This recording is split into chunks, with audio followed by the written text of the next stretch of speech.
ඔබත් ක්‍රිකට් වලට ආදරේ, මම ක්‍රිකට් වලට ආදරේ, අපේ රටේ බහුතරයක් ක්‍රිකට් වලට ආදරේ, ජනපතිම ක්‍රිකට් වලට ආදරේ.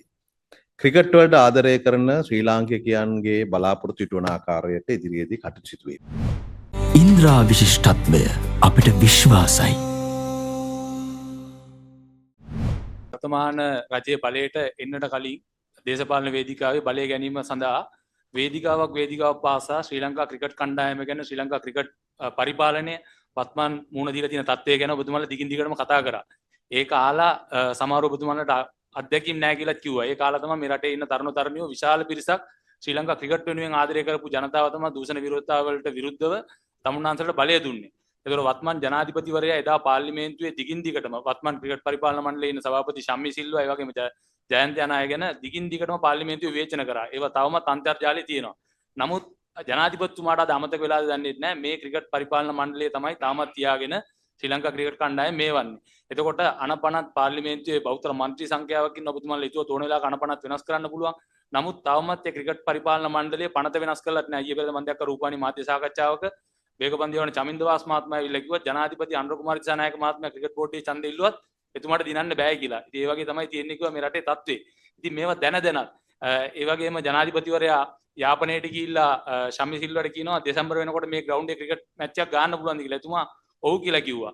දෙසැම්බර් වෙනකොට ක්‍රිකට් ග්‍රවුන්ඩ් එකක් නැහැ. එතන තාමත් එම්ටි ලෑන්ඩ් එකක් තියෙන්නේ. එතකොට සමාජ මාධ්‍ය වලින් තරුණ තරුණියෝ විමසනවා ක්‍රිකට් ග්‍රවුන්ඩ් එකක් හදන්න බැරි මේ සභාපතිවරයාද ලංකාවේ ක්‍රිකට් හදන්නේ කියලා. ඒ විතරක් නෙමෙයි අමාත්‍යතුමා එංගලන්ත කණ්ඩායමේ දැවැන්ත පරාජයකට අපි ලක් වුණාට පස්සේ එංගලන්ත කණ්ඩායම එක්දින තරඟ 3ක් මීට කලින් ක්‍රීඩා කරා. ඒ අවස්ථාවේදී ඔවුන් T20 තරඟ 3ක් කිල්ලුවා පල්ලේකැලේ ක්‍රීඩා කරන්න. ඒගොල්ලෝ ඒ වගේ සැලසුම් හදාගෙන තමයි ග්‍රවුන්ඩ් එකට ඇවිල්ලා වේලාසනින් ප්ලේ කරලා තමයි මේ ජයග්‍රහණය ලබා ගත්තේ.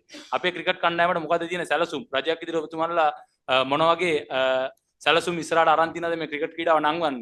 මම දන්න තරුණයෙක් ඉන්නවා. ඒ තරුණයාගේ පියා ක්‍රිකට් ගැන දැවැන්ත ආසාවක් තියෙන නිසා ඒ තරුණයාට සචින් තෙන්ඩුල්කර් කියලා නම දීප්පා.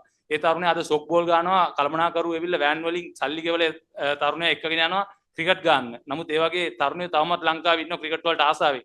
ඒත් මේ ක්‍රිකට් කණ්ඩායම ගැන තවමත් රජයේ කිසිදු මේ අවධානයක් යොමු වෙලා නැහැ. හොඳයි ඔබත් ක්‍රිකට් වලට ආදරේ, මම ක්‍රිකට් වලට ආදරේ, අපේ රටේ බහුතරයක් ක්‍රිකට් වලට ආදරේ, ජනපතිම ක්‍රිකට් වලට ආදරේ. ක්‍රිකට් වලට ආදරය කරන ශ්‍රී ලාංකිකයන්ගේ බලාපොරොත්තු ඉටු වන ආකාරයට ඉදිරියේදී කටයුතු සිදුවේ. ඇමතුමා කියන්න පුළුවන් එක තමයි ඒ නීති වෙනස්කම්, ඔය පරිපාලනයේ වෙනස්කම් ආදී සියලු දේවල් ක්‍රිකට් වල උන්නතිය වෙනුවෙන් ක්‍රිකට් වලට ආදරය කරන ජනතාවගේ අපේක්ෂා ඉටු වෙන පරිදි සිදුවේවි කියන එක මට කියන්න පුළුවන් මේ වෙලාවේ.